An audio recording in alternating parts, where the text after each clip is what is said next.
Olá pessoal, tudo bem com vocês? Minhas saudações e cumprimentos a todos e a todas que estão aqui acompanhando o canal Dica de Direito Tributário, focado ao curso de Direito Tributário e Processo Tributário.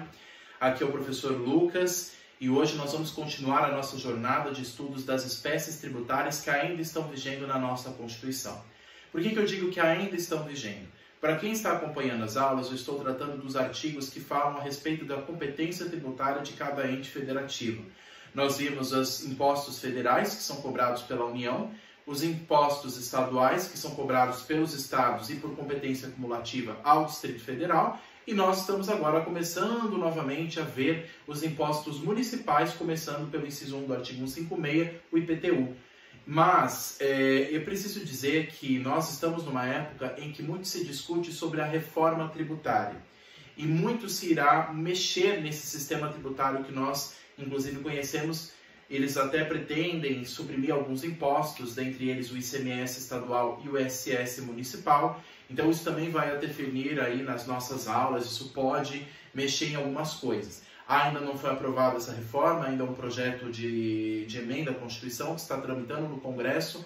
Então eu ainda pretendo, em uma outra oportunidade, produzir um vídeo exclusivo para fazer alguns comentários sobre essa reforma tributária. E caso seja aprovada, a gente poder produzir outras aulas focado nessa nova reforma. Mas o que eu estou fazendo aqui com vocês é produzindo aulas com base na atual Constituição, no atual texto constitucional. Caso a PEC seja aprovada, caso a reforma tributária seja aprovada, alterando os impostos que ali estão presentes, dentre eles, como eu falei, o ICMS e o ISS que nós vamos estudar, aí eu comento com vocês posteriormente. Mas o que vale para nós agora, inclusive para os exames da OAB, que tem o seu edital publicado nesse ano, com a atual vigência da Constituição, o que vale é o que está na Constituição atual. Tá? Então, mesmo que publiquem essa reforma depois do exame da OAB, o que vai valer é a lei que estava em vigor no edital da OAB, e não a lei que vai passar a vigorar, que pode passar a vigorar futuramente, tá bom? Mas isso com calma a gente vai ver lá na frente. Eu estou só passando esse alerta,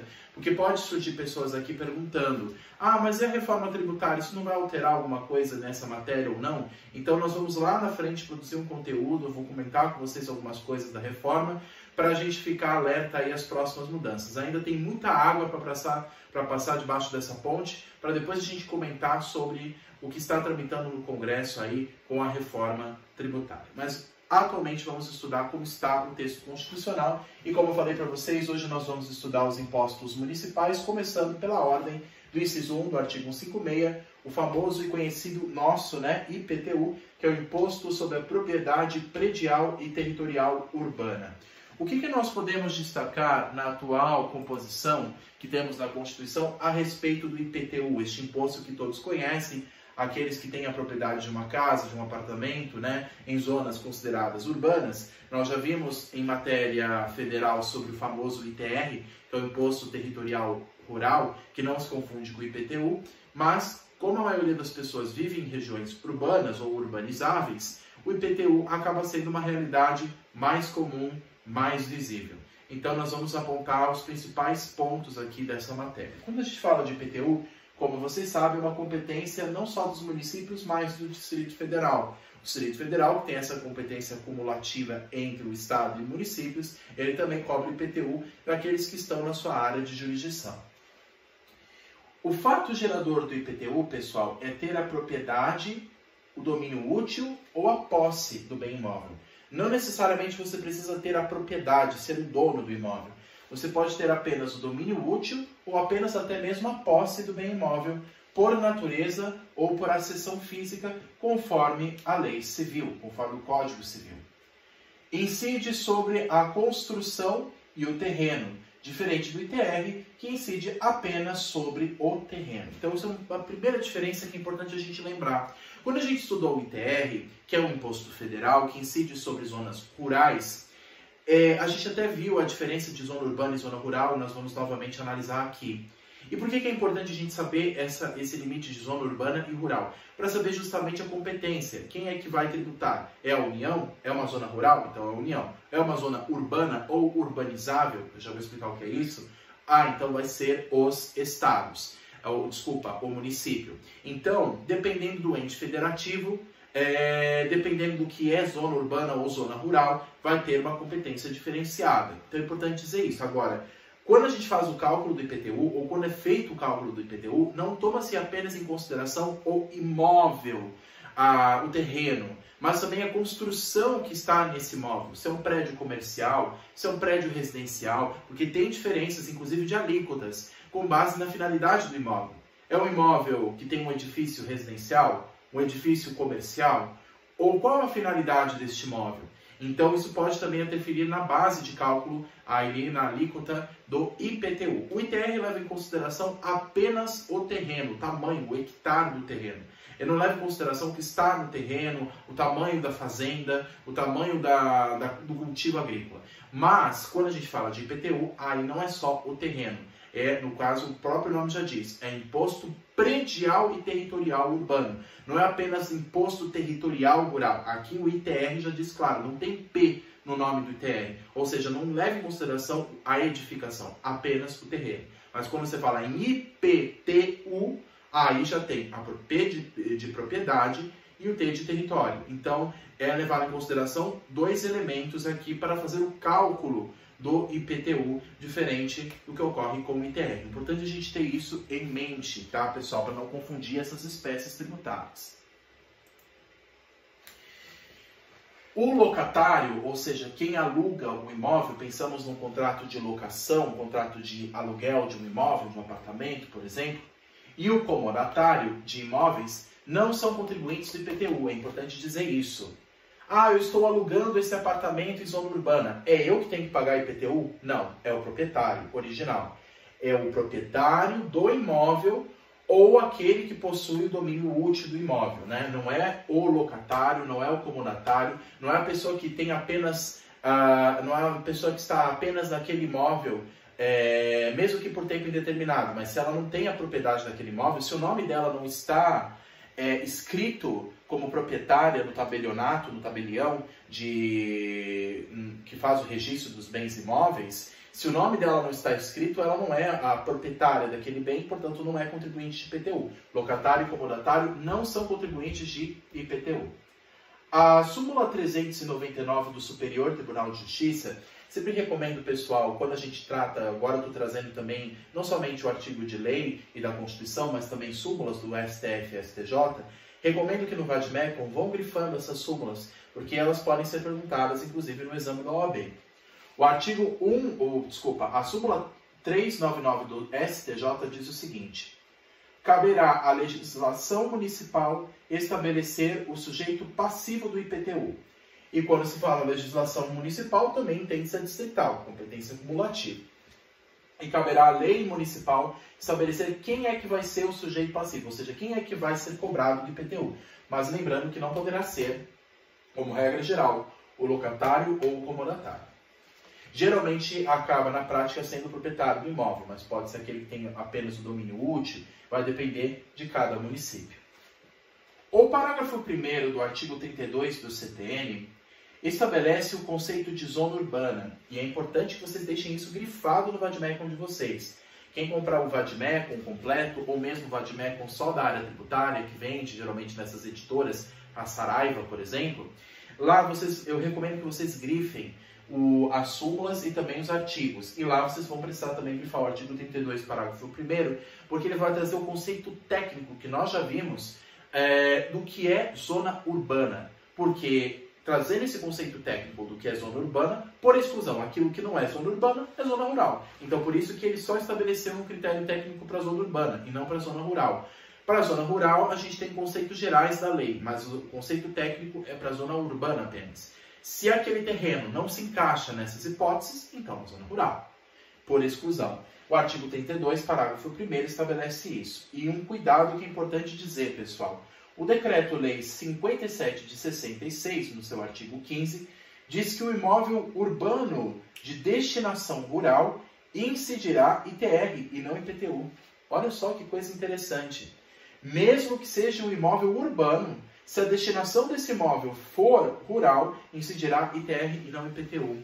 E isso acontece geralmente em municípios localizados em regiões do interior. Então, municípios que estão em regiões mais do interior, acontece de haver essa confusão. o imóvel ele está em zona urbana, mas ele acaba sendo mais usado para cultivo de agricultura familiar, por exemplo, ou para o cultivo apenas de alguns elementos de consumo, cultivo de verduras, de legumes, de grãos. É claro que isso não é uma finalidade urbana. A finalidade urbana ou é residencial, ou ela é comercial, ou ela é envolvendo a parte mais industrial. Agora, quando você fala num imóvel destinado à finalidade agropecuária, mesmo que ele esteja localizado em uma zona considerada urbana pela lei municipal, se a finalidade dele é rural, pelo Decreto-Lei 57 de 66, o artigo 15 diz que aí incide ITR e não IPTU. Isso é muito importante dizer e é importante que vocês deixem isso aqui sublinhado, tudo bem? Vamos continuar. Pessoal, ficou bem grande aqui, eu acho que até aqui ficou um pouco turvo, mas o que eu estou colocando aqui é o artigo 182 da Constituição Federal. Repito, artigo 182 da Constituição Federal. Já deixa aí grifado o artigo 182 da Constituição, parágrafo 4º. Nós vamos ler aqui. Artigo 182 do texto constitucional diz o seguinte: a política de desenvolvimento urbano executada pelo poder público municipal, conforme diretrizes gerais fixadas em lei, tem por objetivo ordenar o pleno desenvolvimento das funções sociais da cidade e garantir o bem-estar dos seus habitantes, de seus habitantes. Parágrafo 4º, que é o que eu destaquei aqui. É facultado ao poder público municipal, e por sua vez também distrital, mediante lei específica para a área incluída do plano diretor, exigir, nos termos da lei federal, do proprietário do solo urbano não edificado, subutilizado ou não utilizado, que promova seu adequado aproveitamento sob pena sucessiva de. Aliás, é uma questão interessante. Aqui, pessoal, para fins de atender à função social da propriedade ou a função social da cidade, como estabelece aqui, para evitar que o imóvel urbano, em zonas urbanas, fique sem ser habitado, fique abandonado, para incentivar que haja a reabilitação daquele imóvel abandonado em zona urbana, o município pode estabelecer, inclusive, aumento da tributação de IPTU sobre aquele imóvel. Então, imaginemos um imóvel no centro da cidade que o dono há anos não volta naquele imóvel. O imóvel está abandonado, inclusive está deteriorado. E o que é interessante para o município? Que aquele imóvel seja ocupado por alguém, que não fique só vazio e pior, até deteriorando. Então, o município pode, por lei municipal, por autorização, inclusive da Constituição, aumentar a cobrança de IPTU para incentivar que aquele proprietário volte a morar naquela propriedade. Agora, o município pode fazer o seguinte: se ele vê que o contribuinte não está voltando naquele imóvel, não está habitando mesmo assim, ele pode fazer o seguinte: primeiro, parcelamento ou edificação compulsória. Ele pode fazer um parcelamento do imóvel ou edificação compulsória. Se vê que aquele imóvel não tem nenhuma edificação, não tem nenhuma construção. Porque lembra que é IPTU. Ele leva em consideração não só o terreno, mas também a edificação que está nele. Imposto sobre a propriedade predial e territorial urbana, progressivo no tempo. Ele pode progredir, inclusive pode dobrar as alíquotas. Um ano cobrou uma alíquota de 1%, outro ano cobra 2%, outro ano 4%, outro ano 6%, até chegar no limite que a gente vai ver de 15%. Para justamente obrigar com que o contribuinte, pela força aí da cobrança tributária, possa voltar, incentivar que ele volte. Então pode aumentar a alíquota até respeitar o limite de IPTU. E pode chegar até mesmo, se caso nada der certo, a desapropriação com pagamento mediante títulos de dívida pública de emissão previamente aprovado pelo Senado Federal, com prazo de resgate de até 10 anos, em parcelas anuais iguais e sucessivas, assegurados o valor real de indenização e juros legais. Então pode acontecer até a desapropriação do bem imóvel. Se ele não voltar, mesmo que a alíquota do IPTU aumente, mesmo que ele seja cada vez mais cobrado, e ele não voltar, e o imóvel pode ser, no caso, tomado pelo município, e aí o município vai ter que indenizar depois o morador por tomar esse imóvel que foi abandonado. E aí, pelos títulos da dívida pública. Então, ele ganha créditos com o ente público por ele ter tido seu imóvel tomado pelo município em virtude da desapropriação. A desapropriação pode acontecer desde que o imóvel não atinja a função social da propriedade, inclusive o Código Civil usa esse termo. Se o imóvel fica abandonado e a pessoa não quer construir nada naquele imóvel, deixa ele vazio, sem nada, pode acontecer, e isso muitas vezes acontece, de haver, se não houver a reocupação daquele imóvel, o município vai lá e desapropria aquele imóvel e depois ele vai ter que indenizar o proprietário. Qual que é a regra matriz de IPTU, pessoal? Já que o principal objetivo dessas aulas é estudar a regra matriz. Qual que é o critério material, o fato gerador do IPTU? Qual que é o critério espacial? Onde se cobra? Onde é considerado o fato gerador ocorrido? Qual o lugar que ocorre? Quando que ocorre a apuração deste IPTU? Critério temporal. Quem que cobra e quem é cobrado? Critério pessoal. Critério quantitativo. Qual que é a alíquota? Qual que é a base de cálculo que vai sofrer a incidência da alíquota? Todos eles serão analisados agora.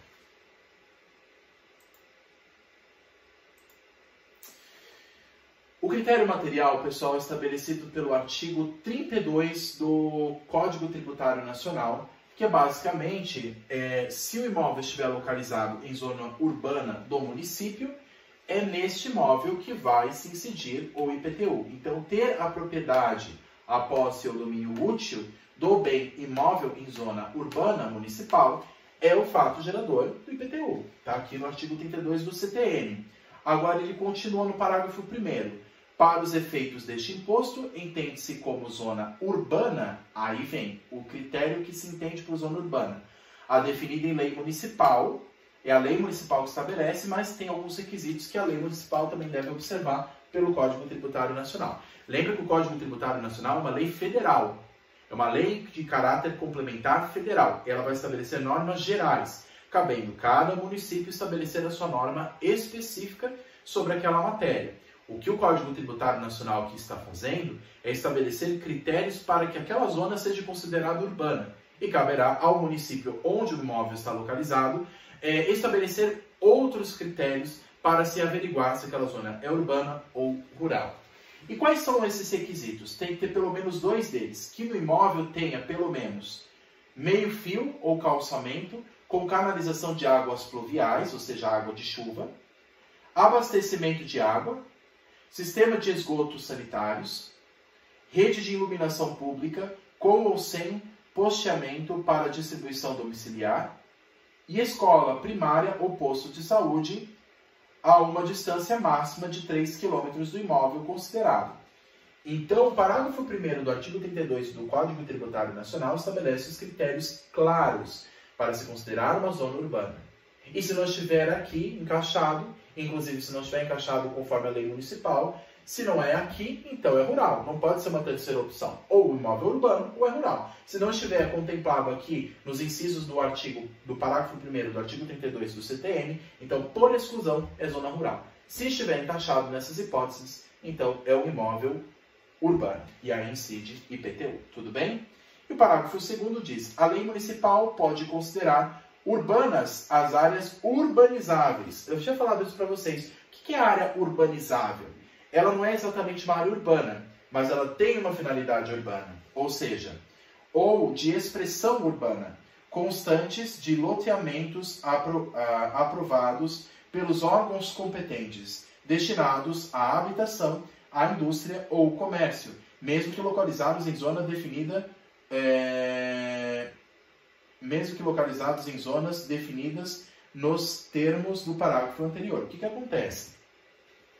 Se a zona é rural, mas o imóvel rural tem finalidade urbana ou é uma área urbanizável, então ali incide IPTU e não ITR. Vou citar um exemplo. Lugares onde tem comércio e industrialização. Municípios do interior, aqui de São Paulo. Vou citar o exemplo de Cajamar. Aquela região é cheia de indústrias, de empresas. Por exemplo, a Natura. Aquele lugar ali, em tese, é considerado uma região rural, não está exatamente na cidade de Cajamar, que é um município aqui da Grande São Paulo. Mas a finalidade dele não é rural, a finalidade é urbana, comércio, industrialização. Mesmo se fosse também um condomínio, a habitação, se tem essas finalidades, habitação, comércio ou indústria, aí é uma destinação urbana e incide IPTU, não ITR. Tudo bem? Parágrafo 2º deixa muito claro o que é zona urbanizável. Continuando a nossa análise sobre o critério material. Canalização de águas pluviais, quando ele fala no parágrafo 1º, ou seja, de chuvas, e não pluviais rios para ser em zona urbana. Para ser zona urbana, não adianta você ter um rio apenas, vamos dizer assim, organizado, canalizado, ajustado. É necessário que seja águas de rio. Por isso que ele fala pluviais e não fluviais, para serem zonas urbanas. Um dos critérios lá dos incisos do parágrafo 1º do artigo 32 do CTN. Cuidado com a conjunção ou, que ele usa inclusive nos incisos 4 e 5, pois não precisa haver, portanto, 2 ou mais fatores contemplados no inciso presente correspondente. Quando ele fala aqui no inciso anterior, que eu mostrei aqui para vocês, a conjunção ou, ele fala, por exemplo, aqui no inciso 5, escola primária ou posto de saúde, numa distância de 3 km máximo da casa, do lugar onde você está. Ele não precisa ser escola e posto de saúde, ou é um ou é outro, mesmo estando no mesmo inciso, ou precisa ter um critério, ou precisa ter um outro. Ou pode ser escola, ou pode ser posto de saúde. Não precisa ser os dois concomitantemente. Então, cuidado aí com a conjunção ou, que pode gerar uma confusão também na hora da prova, mesmo estando no mesmo inciso. Parágrafo 2º, como nós analisamos, as áreas urbanizáveis também incide IPTU. Loteamento, indústria e comércio, áreas que têm divisões de imóveis, né? O loteamento, a indústria e o comércio, e também a habitação, incide o IPTU e não ITR. Então, afasta a competência federal e atrai a competência municipal. Qual é o critério espacial do IPTU? A zona urbana do território do município ou do Distrito Federal. Se a zona ela é uma zona territorial municipal, incide o município. Se é distrital, incide o Distrito Federal. Então, se o imóvel, imaginemos se o imóvel estivesse até numa divisa entre Goiás e o Distrito Federal. Se o imóvel está mais para o lado do Distrito Federal, vai incidir o IPTU do DF. Se não, vai ser do município do estado de Goiás, onde ele se localiza, né? Então, ou é do município ou é do DF, onde se localiza o imóvel. E o critério temporal, quando se é feita a apuração? Dia 1º de janeiro de cada um, critério anual. Aqui incide a anterioridade anual. Então, a apuração do IPTU é todo ano. Todo ano se paga o carnê de IPTU. É uma apuração anual, que se tem como referência que a propriedade começa sempre no primeiro dia do ano. Tá? Mesmo que a propriedade tenha sido adquirida num outro tempo do ano, sempre no 1º de janeiro é que é feita a apuração de IPTU. Muito bem. E o critério pessoal? É fácil identificar o sujeito ativo, ou ao município ou ao Distrito Federal. E o passivo? O artigo 34 do CTN diz que o contribuinte do IPTU, o contribuinte do imposto, é o proprietário do imóvel, o titular do seu domínio útil ou o seu possuidor a qualquer título. Então pode ser ou o proprietário ou o possuidor em título de domínio útil, ou então pode ser o titular de seu domínio útil, o proprietário ou o possuidor a qualquer título, pelo artigo 34 do CTN. Esses que podem ser, em critério geral, ou contribuinte do IPTU. É claro que tem que ver também, sempre estudar a lei municipal para saber quais outros poderiam ser encaixados como contribuintes do IPTU, tá? Agora, claro, no exame da OAB eles não vão perguntar a lei municipal, gente. Ah, mas eu estou fazendo o meu exame na cidade de São Paulo. Eles não vão perguntar lei do município de São Paulo, nem do estado. O exame é nacional, é uniforme, o Brasil inteiro, só cai lei federal. CTN, Constituição Federal, as leis federais, não vai cair aqui cobrando lei municipal. Isso é apenas para a gente ter conhecimento que está disposto no artigo 34 do CTN. Muito bem. E o critério quantitativo, como é que a gente faz a apuração do IPTU?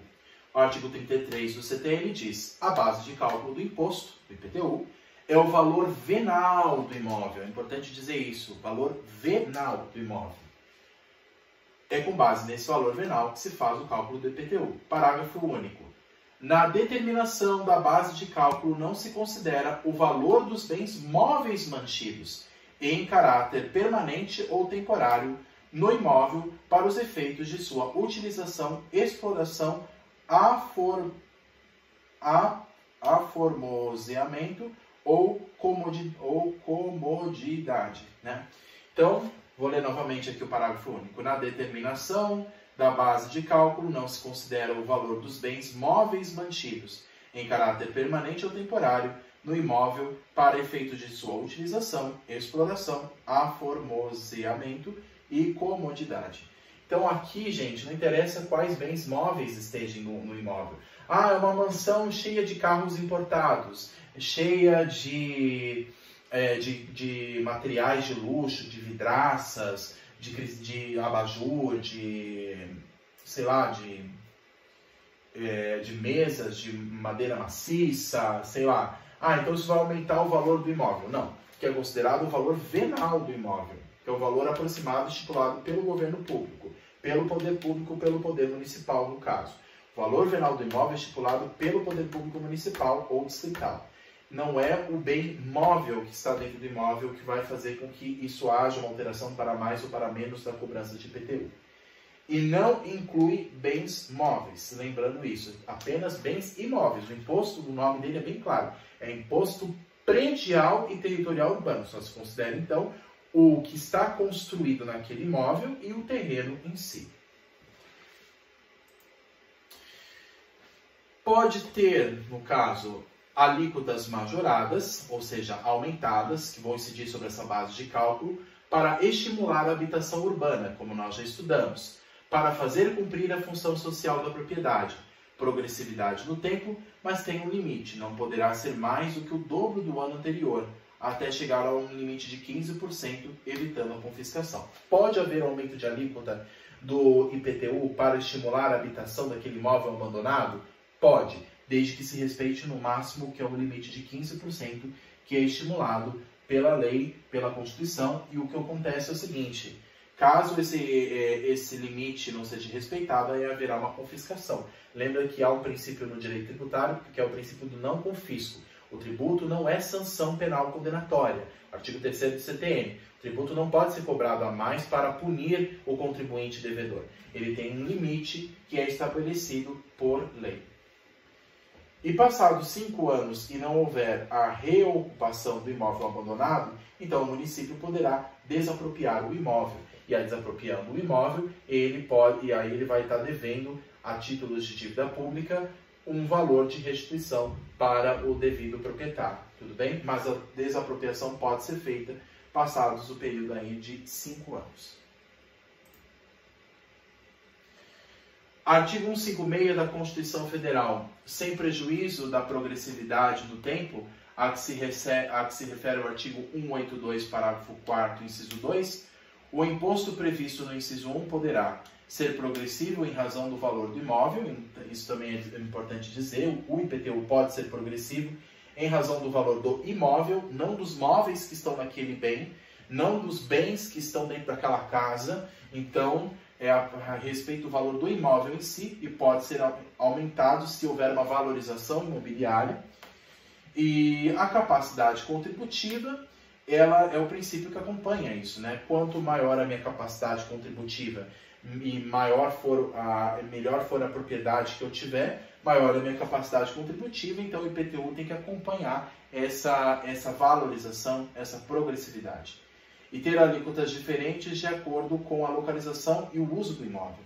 Também isso é importante dizer, dependendo da localização do imóvel que se localiza naquele município, naquela cidade, dependendo do bairro onde ele se encontra, ou dependendo também do tempo que aquele imóvel é usado, o tempo em que ele é ocupado, isso também pode interferir na alíquota para ser mais ou menos a depender de cada lei municipal.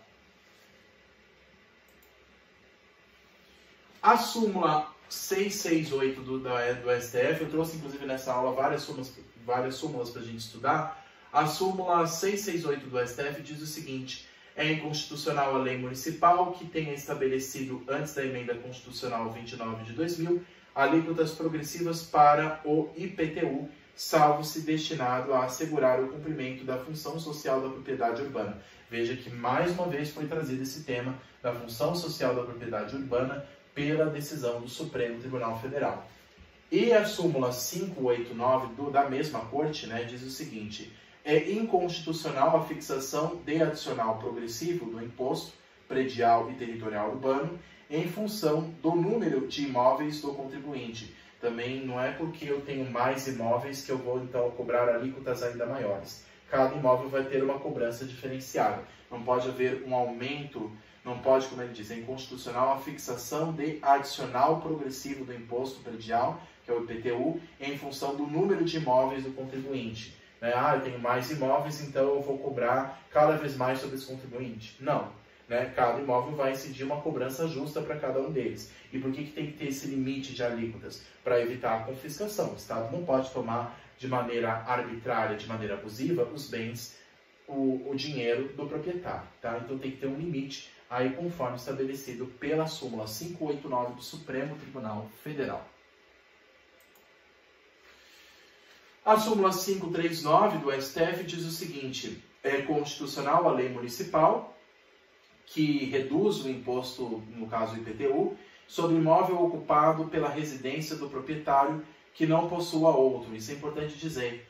Caso o proprietário não tenha muitos imóveis, só tenha apenas um, e este é ocupado para a residência, o município pode reduzir o valor desse imposto, até para estimular mais economicamente aquele contribuinte que não tem tantos bens. Então, pode haver esse melhoramento com base na súmula 539, que não pode haver um aumento progressivo do IPTU caso o contribuinte tenha vários imóveis. Mas se ele só tem um imóvel e ele é com destinação exclusivamente residencial, ele pode ter uma alíquota menor, diminuir o valor do IPTU por lei municipal, segundo o entendimento consolidado do Supremo Tribunal Federal, a súmula 539.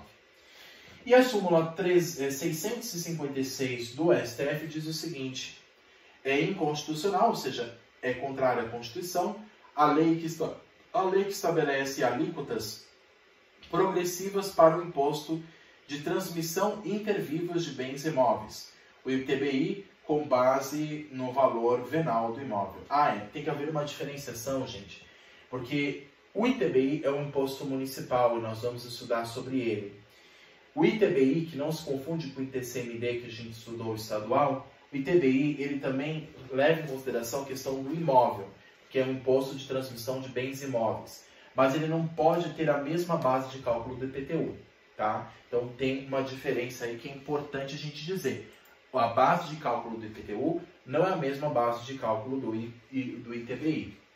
A súmula 160 do STJ diz o seguinte: também trouxe os entendimentos do STJ, que é a corte que, abaixo do STF, decide matérias em âmbito infraconstitucional. A súmula 160 do STJ diz o seguinte: é defeso ao município atualizar o IPTU mediante decreto em percentual superior ao índice oficial de correção monetária. Então existe essa atualização do valor de IPTU conforme o índice de correção monetária que é permitido pelo STJ. E a súmula 397 do STJ diz o seguinte: o contribuinte de IPTU é notificado do lançamento pelo envio de carnê ao seu endereço. Inclusive tem que haver essa notificação.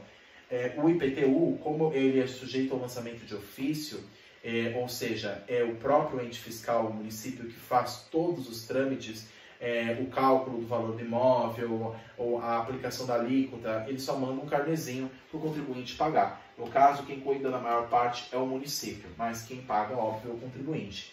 Nesse caso do IPTU, o que o STJ quis dizer? Que o contribuinte deve ser notificado desse lançamento, que ele já foi lançado para que depois possa realizar futuramente o devido pagamento do IPTU por ter a propriedade predial urbana. Lembrando que a apuração é sempre anual, é sempre no dia 1º de janeiro em que se paga o IPTU. O STF, em 2013, decidiu que o princípio da capacidade contributiva é aplicável para todos os impostos, inclusive o IPTU. Ou seja, no caso, quanto maior a minha capacidade contributiva, quanto mais bens eu tenho, maior será a aplicação do IPTU. O que não pode, o IPTU, claro que pode ter uma aplicação maior para aqueles que têm muitos bens imóveis, uma capacidade contributiva maior. O que não pode haver um aumento progressivo e arbitrário desse valor, só porque eu tenho vários bens imóveis. Tem que haver um limite. Pode haver um aumento para proporcionar com a quantidade de bens que eu tenho, de bens imóveis, mas sempre respeitando um limite também.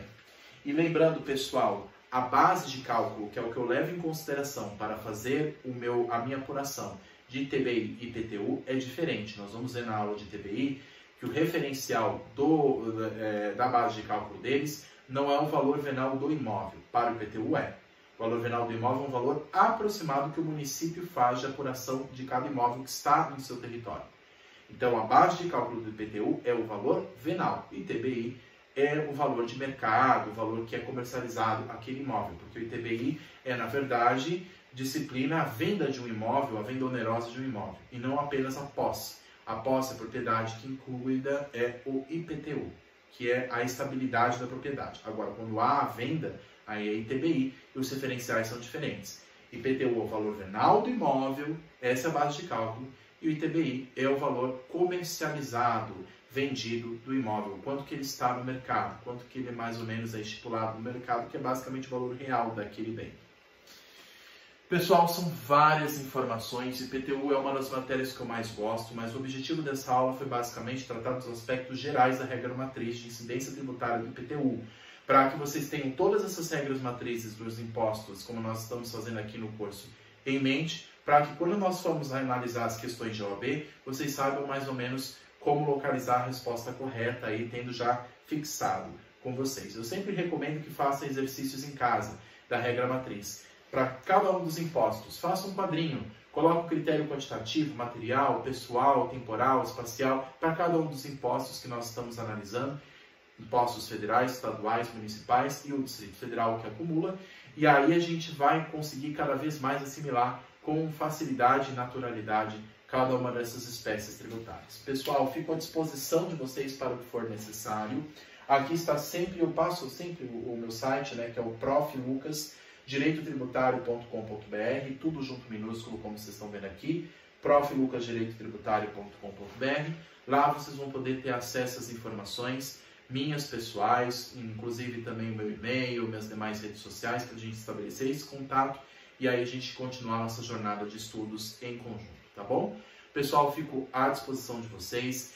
Curtem o vídeo, compartilhem com os colegas, deixem os comentários de vocês, me ajudem a fazer com que o canal cresça e chegue ao maior número possível aí de pessoas, de estudantes, tudo bem?